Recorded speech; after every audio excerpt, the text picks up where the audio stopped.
Kenapa ya? Mesin fiction itu terkenal banget suka makan oli. Hmm, mau tahu penyebabnya? Halo John, bareng Andre di sini. Di video kali ini, gue mau ngebahas tentang mesin fiction yang terkenal banget suka makan oli. Dan istilah ini dikenal dengan nama mesin vampir. Nah, jadi masalah ini tuh cukup familiar di kalangan pengguna fiction series, khususnya generasi fiction lightning ke atas. Karena seperti yang kita tahu, meskipun masalah ini cukup lumrah, tapi malah jarang kejadian di mesin fiction old yang berkode 3C1. Lantas, apa sih penyebab utamanya? Karena kalau ada akibat, pasti ada sebabnya dong. Penasaran? Simak sampai akhir ya. Oke, kita mulai dari indikasi masalahnya dulu. Di beberapa mesin fiction, khususnya yang berkode 1PA ataupun 2VP, itu rata-rata sering kejadian keluar asap putih tipis. Entah itu saat di posisi idle, ataupun saat digeber di RPM tinggi. Selain itu, pada saat melakukan pergantian oli, rata-rata banyak kejadian. Oli yang keluar kapasitasnya jauh di bawah 1 liter. Lah, terus sisanya kemana? Ini apakah emang habis karena nguap? Atau ikut kebakar di ruang kompresi? Nah, banyak yang berasumsi kalau sumber masalahnya itu katanya dari penguapan oli. Padahal, kalau menurut gue, untuk kasus penguapan oli, rasa-rasanya nggak bakal sampai se ekstrim itu pengurangannya. Ditambah lagi, adanya asap putih yang keluar dari pipa knalpot. Dan kalau udah keluar asap, bisa dipastiin kalau olinya ikut kebakar di ruang kompresi. Ada beberapa faktor penyebab oli bisa sampai masuk ke ruang bakar. Di antaranya, seal klep getas, bos klep aus, ring piston lemah, blok piston baret, atau bisa juga pistonnya yang udah baret. So, kita ulas satu persatu.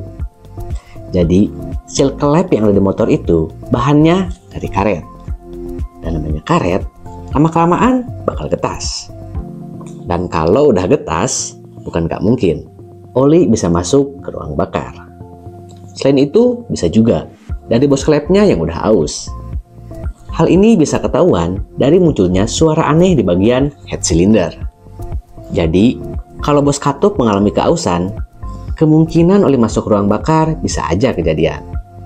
Tapi umumnya sih kalau di mesin fiction, biang kerok dari masalah ini itu antara ring piston, blok silinder, atau pistonnya.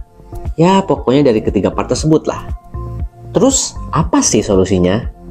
Dan gimana cara mengurangi resiko ini kejadian di motor fiction kita? Oke John, kita bahas solusinya dulu.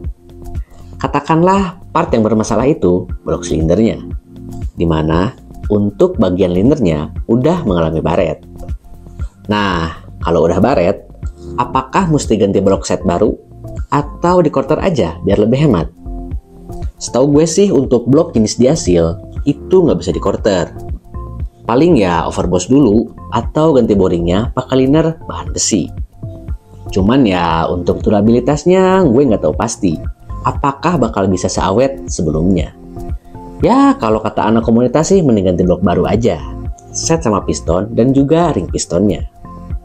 Dan kalau bisa gantinya pakai kepunyaan Old Fiction yang berkode 3C1.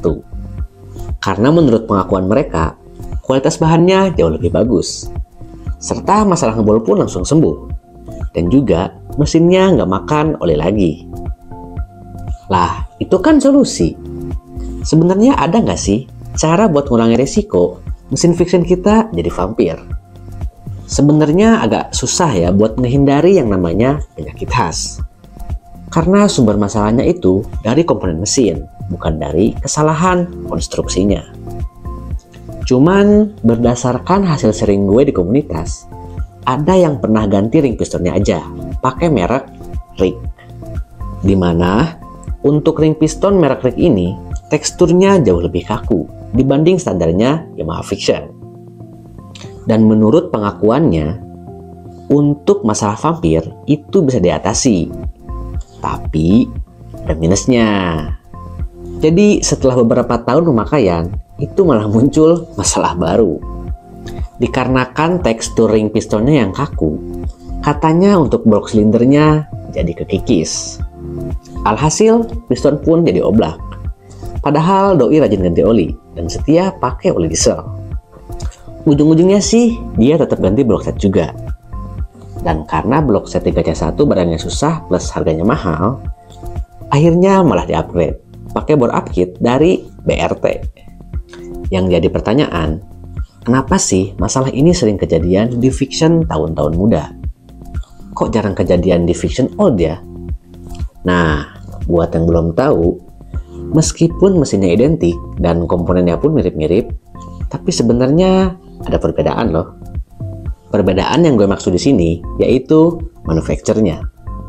Di mana untuk blok silinder yang berkode 3C1 E131100 dan ring pistonnya yang berkode 3C1 11603000 merupakan komponen buatan Jepang. Makanya harganya pun jauh lebih mahal dari kepunyaan NVL ataupun NVR.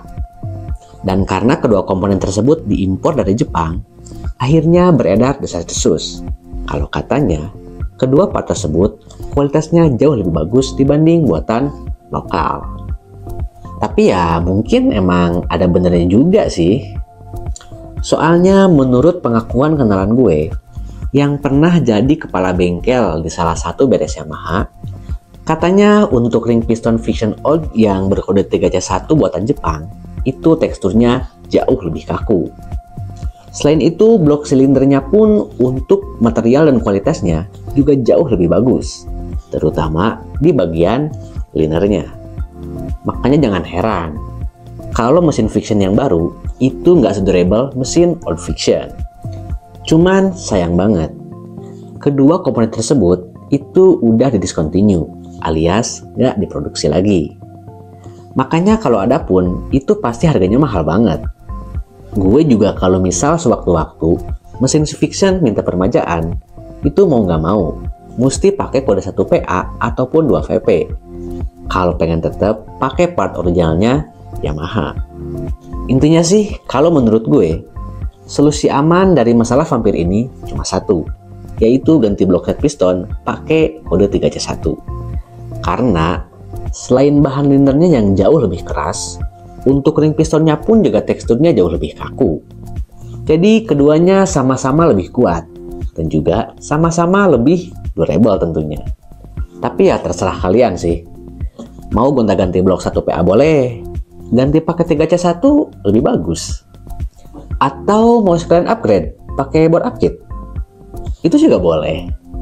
Tergantung keadaan dan juga kebutuhan tentunya. Jadi mending pilih yang mana? Thanks ya udah nonton video gue sampai akhir, dan jangan lupa tunggu video gue selanjutnya. Thank you for watching and bye-bye.